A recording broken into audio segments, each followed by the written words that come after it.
देखिए कल हम लोगों ने बायोमोलिक्यूल चैप्टर आपको पढ़ाया गया था डॉक्टर उमेश गोयल सर के द्वारा। तो अभी मंडे तक सर की अवेलेबिलिटी नहीं है, तो वो बायोमोलिक्यूल जो चैप्टर है वो आपका वहीं से स्टार्ट होगा जहाँ से उसको लीव किया गया था, अमीनो एसिड्स वगैरह का। और उसी से लगा हुआ एक चैप्टर है द लिविंग वर्ल्ड, बहुत ही बेसिक चैप्टर है और ये क्लास 12th में 11th का रिवीजन चैप्टर है आपका। तो आज हम लोग शुरुआत करते हैं द लिविंग वर्ल्ड। बायोमोलिक्यूल के लिए आप कुछ पेजेस छोड़ सकते हैं, 8 से 10 पेजेस, और उसके बाद द लिविंग वर्ल्ड शुरू कर सकते हैं। तो द लिविंग वर्ल्ड आपका 2-3 दिन में। आवाज़ नहीं आ रही है?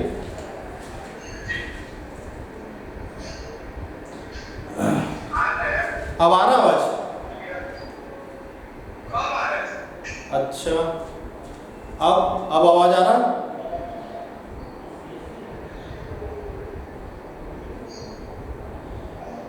आवाज आ रहा? ठीक है। तो मैं ये कह रहा था कि जो बायोमोलिक्यूल्स चैप्टर आपका शुरू किया गया था डॉक्टर उमेश गोयल सर के द्वारा, तो अभी सर चूँकि कुछ एडमिशन प्रोसेस है उसकी वजह से गए हुए हैं 2-3 दिन की लीव पे। तो मंडे के बाद वो आपका बायोमोलिक्यूल चैप्टर वहीं से शुरू होगा और आज और कल और मंडे की क्लास, इस 2 से 3 दिन में हम द लिविंग वर्ल्ड चैप्टर का रिवीजन करेंगे। तो आज हम जो चैप्टर शुरू करने जा रहे हैं वो क्लास 11th का चैप्टर है आपका द लिविंग वर्ल्ड। तो ये क्लास 12th में आपका रिवीजन चैप्टर है, the living world, the living world. The living world है, रिवीजन चैप्टर है और ये चैप्टर है आपका क्लास 11th का। बायोमोलिक्यूल्स जो है वो आपका मंडे या ट्यूसडे से रिज्यूम होगा, मंडे या ट्यूसडे से रिज्यूम हो जाएगा। ठीक, तो लिविंग वर्ल्ड की बात करते हैं तो सबसे पहले तो हम ये समझते हैं कि बायोलॉजी का मतलब क्या है। तो बायोलॉजी जो है वो आपका 2 वर्ड से बना है, एक है बायोस और दूसरा है लोगोस। तो बायोस का मतलब होता है लाइफ, जीवन होना, ठीक, या जो भी चीजें जीवित हैं उससे संबंधित, जैसे हम किंगडम प्लांट पढ़ते हैं, एनिमल किंगडम पढ़ते हैं, या फंजाई पढ़ते हैं, एल्गे पढ़ते हैं, तो सब लिविंग वर्ल्ड में ही हमारा ये सब आ जाता है। बैक्टीरिया है, माइकोप्लाज्मा है, प्लूरोनिमोनिया है, आपका जितनी भी प्लांट्स हैं, तरह तरह के एनिमल्स हैं। और लोगोस का मतलब होता है स्टडी। तो बायोलॉजी सबसे पहले समझते हैं कि बायोलॉजी क्या है। तो बायोलॉजी जो है स्टडी ऑफ लाइफ है, study of life. Study of life is termed as biology. Study of life is termed as biology. Life की स्टडी जो है बायोलॉजी कहलाती है। ठीक, और भी कुछ डेफिनेशन है, उन डेफिनेशंस को भी देख लेते हैं। Biology is the science of, biology is the science of life forms and living beings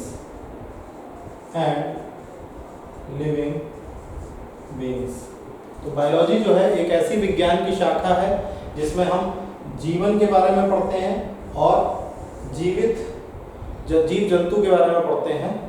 तो एक तो डेफिनेशन ये होगी। दूसरी डेफिनेशन है कि biology is the study of life on earth. Biology is the study of life on earth, study of life on earth. तो biology जो है लाइफ की स्टडी है अर्थ पे। Biology is the study of life on earth. इसके बाद एक और डेफिनेशन हमारे सामने आती है, biology is the study of evolution, study of evolution of living organisms on earth, of living organisms on earth. तो ये 2-3 डेफिनेशन हमने देख ली, क्योंकि बायोलॉजी का पहला चैप्टर है द लिविंग वर्ल्ड, तो हमको ये पता होना चाहिए कि बायोलॉजी हम किसको कहते हैं, बायोलॉजी का शाब्दिक अर्थ क्या है। तो बायोस मतलब लाइफ और लोगोस मतलब स्टडी, तो लाइफ की स्टडी को भी हम बायो बोलेंगे। विज्ञान की वो शाखा जिसमें हम लाइफ फॉर्म्स और लिविंग बीइंग्स के बारे में पढ़ते हैं, उसको भी हम बायो बोलेंगे। कैसे अर्थ पे लाइफ का ओरिजिनेशन हुआ, इवोल्यूशन ऑफ लिविंग बीइंग्स हुआ, उसको भी हम बायो बोलेंगे। तो आप नोट डाउन कर सकते हैं।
तो बायोलॉजी के बारे में हम लोगों ने जान लिया कि बायोलॉजी किसको बोलते हैं। अब हम ये जानेंगे कि लिविंग वर्ल्ड किसे कहते हैं, किसको हम लिविंग वर्ल्ड बोलेंगे। द लिविंग वर्ल्ड,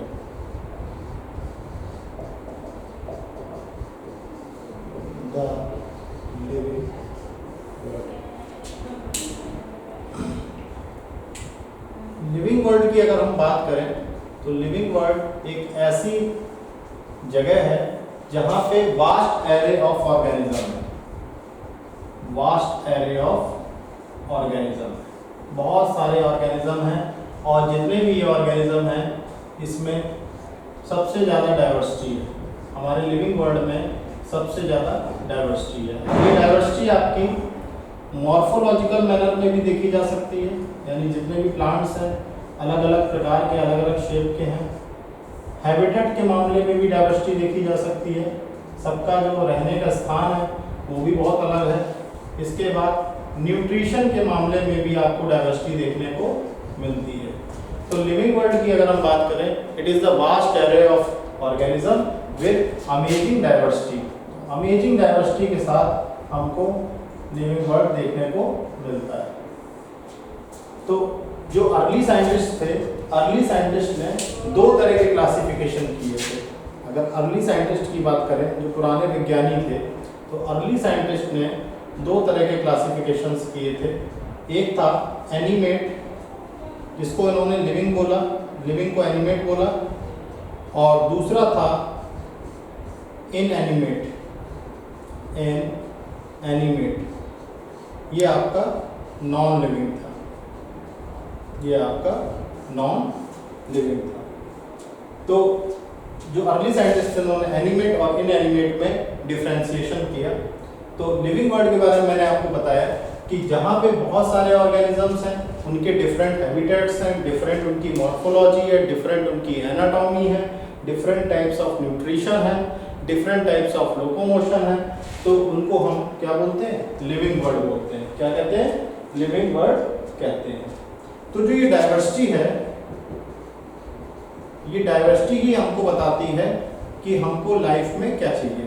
लाइफ में जितनी भी डाइवर्सिटी आप देखते हैं, तो इसमें ये आता है कि जो लिविंग है और नॉन लिविंग है, इसमें डिफरेंसेस क्या हैं, और डिफरेंसेस के साथ साथ ये डाइवर्सिटी बताती है कि लाइफ में हमको क्या चाहिए। ठीक, इसी डाइवर्सिटी से हमको सारी चीज़ें क्लियर होती हैं। ठीक, तो अब बात ये आती है कि मेन कैरेक्टर्स क्या हैं, लिविंग के मेन कैरेक्टर्स क्या हैं। तो मेन कैरेक्टर्स की अगर हम बात करें, तो मेन कैरेक्टर्स में हमारा जाता है ग्रोथ, रिप्रोडक्शन,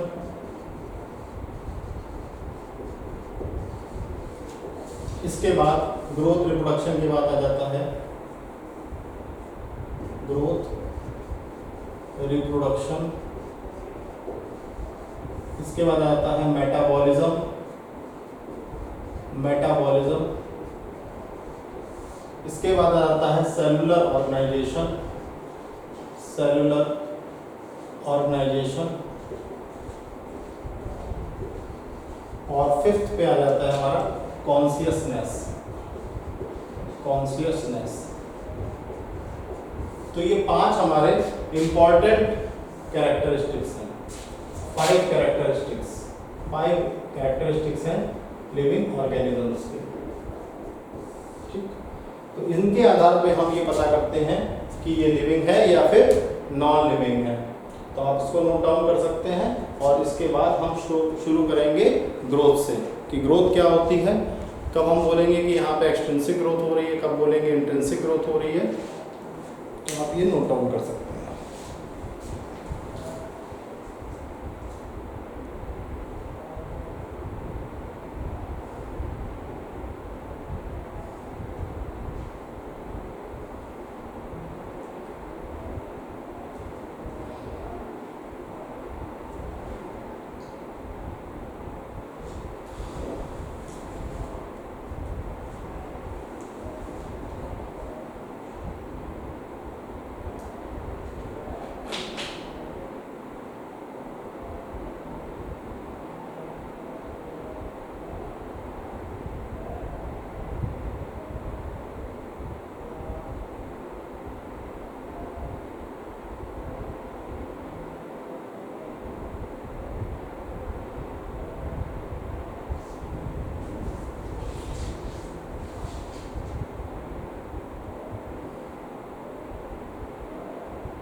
डाउन नोट कर लिया आप लोगों ने? ओके।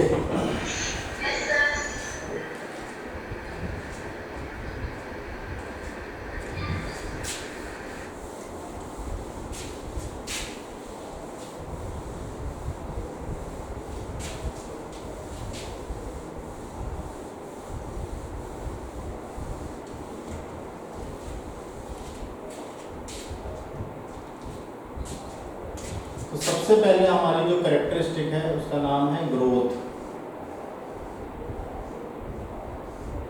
ग्रोथ तो हम ये देखेंगे कि ग्रोथ होता क्या है। देखिए, अगर किसी भी चाहे लिविंग ऑर्गेनिज्म हो या नॉन लिविंग ऑर्गेनिज्म हो, दोनों में ही हमको ग्रोथ दिखती है। आप दोनों में, जैसे आप माउंटेन्स में भी ग्रोथ देखते हैं और आप एक छोटे बच्चे को टीनेज होते हुए या टीनेज से एडल्ट होते हुए भी देखते हैं।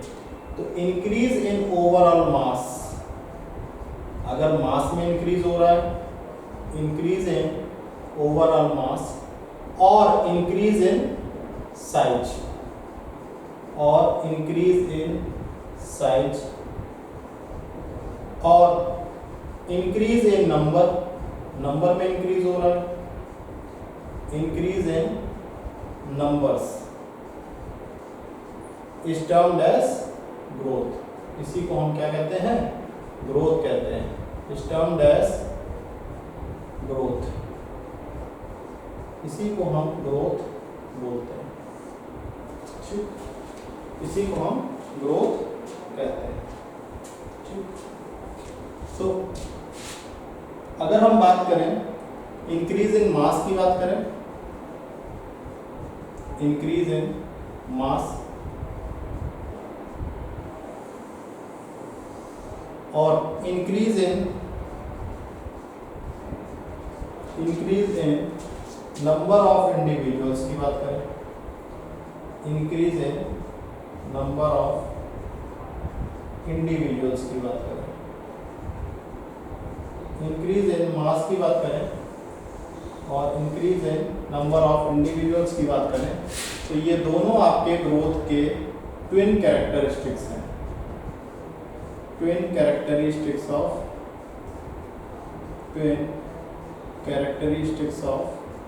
ग्रोथ। तो ग्रोथ के दो ट्विन कैरेक्टरिस्टिक्स हैं, एक है आपका इंक्रीज इन मास और दूसरा है increase in number of individuals. तो मास में इंक्रीज होगा तो भी ग्रोथ बोली जाएगी, और अगर नंबर ऑफ इंडिविजुअल्स में इंक्रीज हो रहा है उसी के साथ साथ उसको भी हम ग्रोथ टर्म देते हैं। तो अब बात ये आती है कि ग्रोथ अगर एक बार हो गई तो क्या वो वापस अपने उसी साइज में जा सकता है? जैसे एक छोटा बच्चा है वो बड़ा होता है, क्या ऐसा भी होता है कि एक बड़ा बच्चा है या एडल्ट है वो वापस अपने उसी साइज में चला जाए? तो ऐसा बिल्कुल नहीं है, ये आपका इरिवर्सिबल परमानेंट इंक्रीज है। तो ग्रोथ की अगर हम बात करें तो ये आपका इरिवर्सिबल, यानी जो वापस रिवर्स ना हो सके उसको बोलेंगे इरिवर्सिबल। तो irreversible permanent increase in size है, इंक्रीज इन साइज है। तो ग्रोथ की बात की जाए तो ये आपका irreversible permanent increase in size है।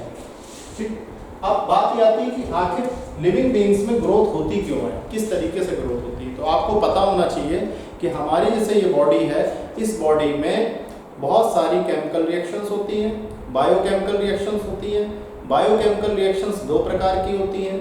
बायोकेमिकल रिएक्शंस को हम बोलते हैं मेटाबॉलिक रिएक्शंस। जिन रिएक्शंस की वजह से बॉडी में चेंज होने लगे उसको बोलेंगे मेटाबॉलिक रिएक्शंस, क्योंकि मेटाबॉलिक टर्म जो है मेटाबॉल शब्द से आया है और मेटाबॉल शब्द का मतलब होता है चेंज होना। तो मेटाबॉलिक रिएक्शंस दो प्रकार की होती हैं, एक बिल्डिंग अप रिएक्शंस जिसको हम एनाबॉलिज्म कहते हैं, दूसरा ब्रेकडाउन रिएक्शन जिसमें हम कैटाबॉलिज्म कहते हैं। तो ग्रोथ जो है वो आपका रिजल्ट है मेटाबॉलिज्म का। Growth is the result of metabolism.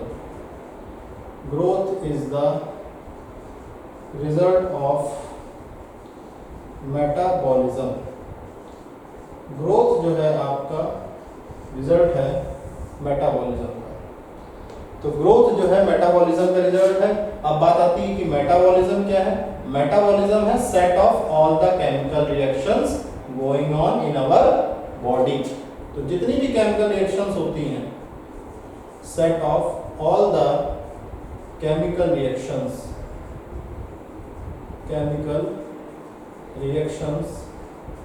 going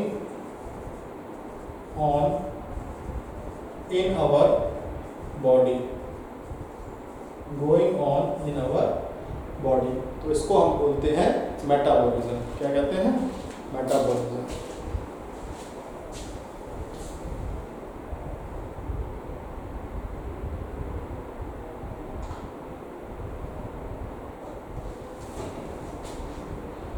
तो मैंने आपको बताया कि जितनी भी केमिकल रिएक्शंस हैं जो हमारी बॉडी में होती हैं, वही हमारा मेटाबॉलिज्म कहलाती हैं। अब मेटाबॉलिज्म दो प्रकार की हैं, एक है कैटाबॉलिज्म और दूसरा है आपका एनाबॉलिज्म। एक है कैटाबॉलिज्म और दूसरा है आपका एनाबॉलिज्म। कैटाबॉलिज्म में एक बड़ा मॉलिक्यूल जो होता है वो थाउजेंड्स ऑफ डिफरेंट मॉलिक्यूल्स में या मल्टीपल मॉलिक्यूल्स में ब्रेक डाउन हो जाता है। एनाबॉलिज्म में बहुत सारे छोटे छोटे मॉलिक्यूल जैसे अमीनो एसिड के मॉलिक्यूल हैं मिलके प्रोटीन बना देते हैं, मोनोसैकेराइड्स मिलके पॉलीसैकेराइड बना देते हैं। तो ये हमारा एग्जांपल होता है एनाबॉलिज्म का। तो इन दोनों का जो रिजल्ट होता है वही है हमारी ग्रोथ। कैटाबॉलिज्म और एनाबॉलिज्म का जो रिजल्ट है इसी को हम ग्रोथ कहते हैं। तो आप नोट डाउन कर सकते हैं ग्रोथ को।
नोट डाउन कर लिया आप लोगों ने?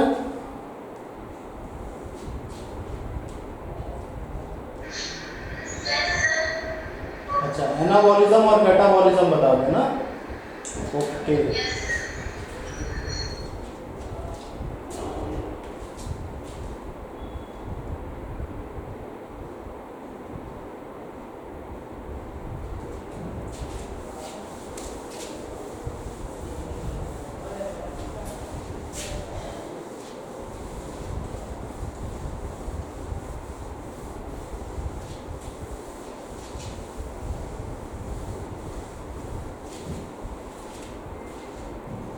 तो देखिए मैंने आपको बताया कि एनाबॉलिज्म और दूसरा जो है वो है कैटाबॉलिज्म। एनाबॉलिज्म और कैटाबॉलिज्म। तो देखिए एनाबॉलिज्म क्या है? एनाबॉलिज्म आपका बिल्डिंग अप रिएक्शंस है। जितनी भी बॉडी में रिएक्शंस ऐसी होती हैं जिनसे कोई चीज़ बन रही है, जिनसे किसी चीज़ का निर्माण हो रहा है, छोटी छोटी चीज़ों से मिलकर निर्माण हो रहा है। जैसे मान लीजिए 4 हमारे पास अमीनो एसिड्स हैं, 4 अमीनो एसिड्स हैं,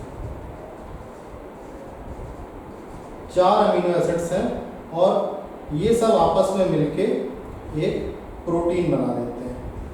ये इस तरीके से प्रोटीन की एक पॉलीपेप्टाइड चेन बना देते हैं। ये बन गई पॉलीपेप्टाइड चेन। तो इस तरीके का जो प्रोसेस आपको देखने को मिल रहा है, फिनोमेना देखने को मिल रहा है, इसको बोलेंगे हम लोग एनाबॉलिज्म।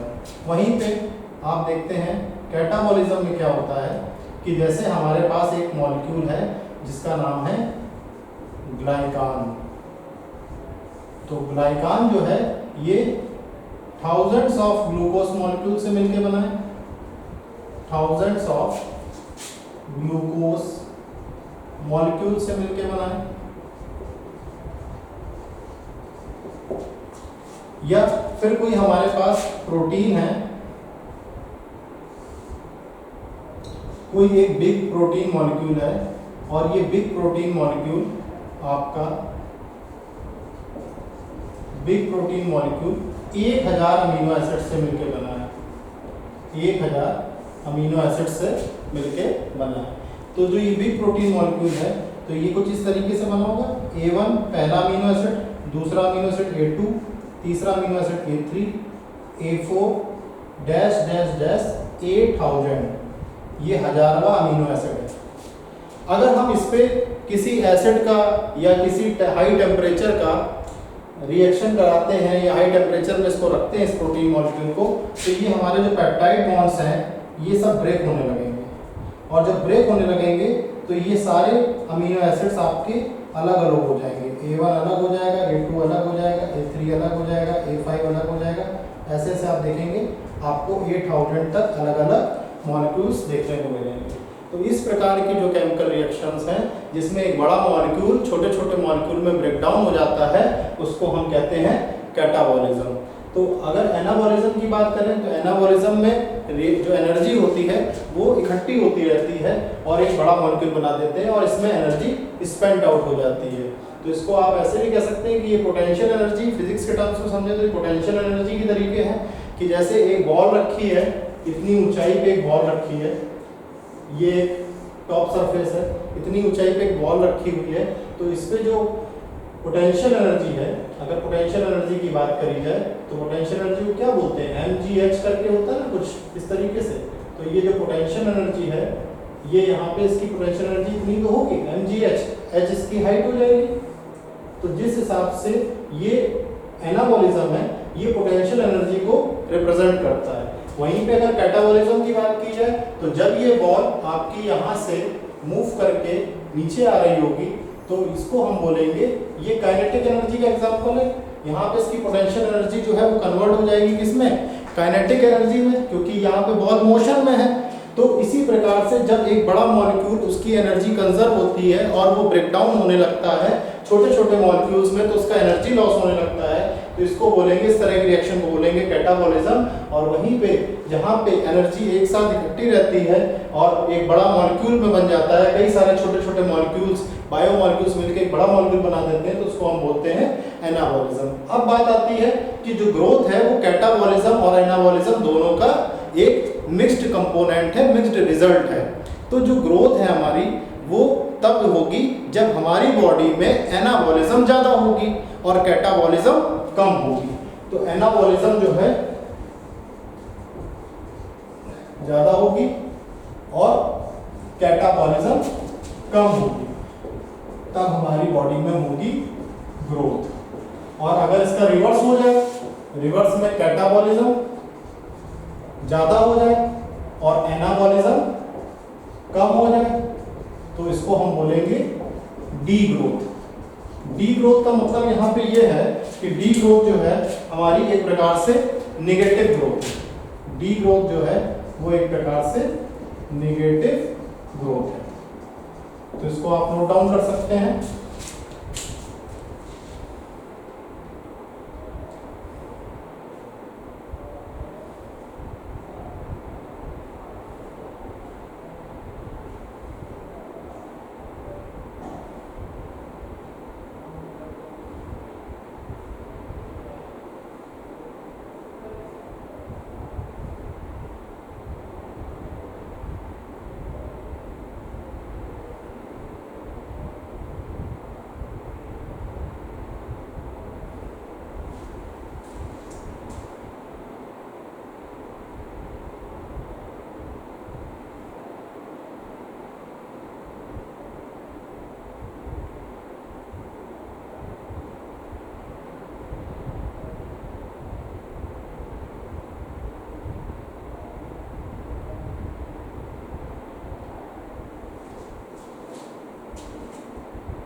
तो देखिए अब थोड़ा सा ग्रोथ के बारे में और रह गया, उसको भी पढ़ लेते हैं। ग्रोथ जो है हमारी वो दो प्रकार की है। Growth is of two types. Growth जो है वो दो प्रकार की है। पहली ग्रोथ कहलाती है इंट्रिंसिक ग्रोथ, इंट्रिंसिक ग्रोथ, और दूसरा ग्रोथ कहलाता है एक्सट्रिंसिक ग्रोथ। तो हम ये समझेंगे कि ग्रोथ किस प्रकार से होती है। देखिए जब हम खाना खाते हैं, बहुत सारी न्यूट्रिशनल फूड्स लेते हैं, बहुत सारी चीज़ें लेते हैं, तो धीरे धीरे हमारा शरीर ग्रो करता है, और ये ग्रोथ जो होती है ये अंदर से बाहर की तरफ होती है। तो इस प्रकार की ग्रोथ जो हमारी बॉडी के अंदर से हो रही है, the growth which takes place from inside the body, takes place from inside the body. तो इस प्रकार की ग्रोथ को हम कहते हैं इंट्रिंसिक ग्रोथ, और इस तरह की ग्रोथ हमको लिविंग बीइंग्स में देखने को मिलती है, चाहे वो प्लांट्स हो और या फिर वो एनिमल्स हो। वहीं पे अगर हम बात करते हैं एक्सटेंसिव ग्रोथ की, तो एक्सटेंसिव ग्रोथ जो है आउटसाइड द बॉडी ग्रोथ जो होती है उसको हम कहते हैं extensive growth. Outside the body growth takes place, growth takes place.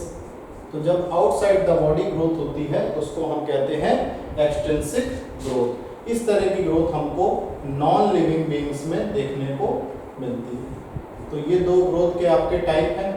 Mountains में आप देखेंगे उसके ऊपर सैंड का डिपोजिशन हो जाता है या सॉइल का डिपोजिशन हो जाता है, इस तरह की ग्रोथ को हम कहते हैं एक्सटेंसिव ग्रोथ। तो ये हमारी जो एक्सटेंसिव ग्रोथ है, जब भी कभी आपके किसी भी नॉन लिविंग ऑब्जेक्ट्स में मटेरियल का एक्यूमुलेशन होने लगे, accumulation of material on body surface, on body surface, body surface पे मटेरियल का एक्यूमुलेशन होने लगे, उसको कहेंगे एक्सट्रिंसिक ग्रोथ। क्या बोलेंगे? Extrinsic growth. और जो बॉडी के अंदर से ग्रोथ हो रही है, अंदरूनी वृद्धि हो रही है, उसको हम कहेंगे इंट्रिंसिक ग्रोथ। ये लिविंग बीइंग्स में देखने को मिलती है, और एक्सट्रिंसिक ग्रोथ आपको नॉन लिविंग बीइंग्स में देखने को मिलती है। इसके अलावा ग्रोथ के और भी दो टाइप हैं, ग्रोथ के और भी दो टाइप्स हैं। एक है आपका determinate growth, determinate growth,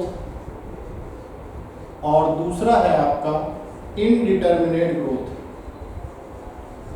indeterminate growth. तो किसको हम डिटर्मिनेट ग्रोथ बोलेंगे और किसको हम इनडिटर्मिनेट ग्रोथ बोलेंगे? देखिए, जो ग्रोथ पूरी लाइफ स्पैन होती है, पूरी लाइफ स्पैन जिसमें ग्रोथ होती है, उसको हम कहते हैं डिटर्मिनेट ग्रोथ। और जिसमें लाइफ एक लिमिटेड पीरियड के लिए ग्रोथ होती है और उसके बाद ग्रोथ रुक जाती है, इसको हम कहते हैं इनडिटर्मिनेट ग्रोथ। तो इसका डिटर्मिनेट ग्रोथ का दूसरा नाम है लिमिटेड ग्रोथ, लिमिटेड ग्रोथ। और इनडिटर्मिनेट का दूसरा नाम है अनलिमिटेड ग्रोथ, अनलिमिटेड ग्रोथ। तो दो प्रकार की ग्रोथ है, एक है डिटर्मिनेट ग्रोथ और एक है आपकी इनडिटर्मिनेट ग्रोथ। ठीक, तो आप देखते हैं कि जो लिमिटेड ग्रोथ होती है वो हमको अक्सर देखने को मिलती है एनिमल्स में। जैसे हमारी बॉडी है, हम लोग एक एज तक ही ग्रोथ करते हैं, 18, 19, 20, 21 साल तक ग्रोथ होती है, उसके बाद ग्रोथ रुक जाती है। मगर जब आप बात करते हैं प्लांट्स की, तो प्लांट्स में आपकी इनडिटर्मिनेट ग्रोथ होती है या अनलिमिटेड ग्रोथ होती है। इस तरह की ग्रोथ हमको प्लांट्स में देखने को मिलती है। तो लिमिटेड ग्रोथ आपको देखने को मिलती है एनिमल्स में, वहीं पर इनडिटर्मिनेट ग्रोथ आपको देखने को मिलती है प्लांट्स में। तो ये आपके दो एग्जांपल हैं। तो क्या हम ग्रोथ को डिफाइनिंग प्रॉपर्टी मान सकते हैं? क्या हम कह सकते हैं कि किसी चीज में ग्रोथ हो रही है तो वो लिविंग बीइंग्स है? बिल्कुल नहीं। ग्रोथ को आप कभी भी डिफाइनिंग प्रॉपर्टी के रूप में नहीं मान सकते हैं। तो इसमें एक पॉइंट आप लिख लीजिएगा, growth can not be taken as defining property cannot be taken as defining property. Growth को हम डिफाइनिंग प्रॉपर्टी नहीं मान सकते, मगर इसमें भी एक एक्सेप्शन आता है, और वो एक्सेप्शन इस बात का है कि अगर ग्रोथ इनसाइड हो रही है, ग्रोथ फ्रॉम इनसाइड, तो अगर ग्रोथ फ्रॉम इनसाइड है जिसको हम इंट्रिंसिक ग्रोथ कहते हैं, ग्रोथ फ्रॉम इनसाइड जिसको हम इंट्रिंसिक ग्रोथ कहते हैं, तो ये जो इंट्रिंसिक ग्रोथ है ये आपकी डिफाइनिंग प्रॉपर्टी कंसीडर की जा सकती है. Intrinsic growth can be considered as defining property, can be considered as defining property, इसको डिफाइनिंग प्रॉपर्टी माना जा सकता है, can be considered as defining property. तो आप इसको नोट डाउन कर सकते हैं.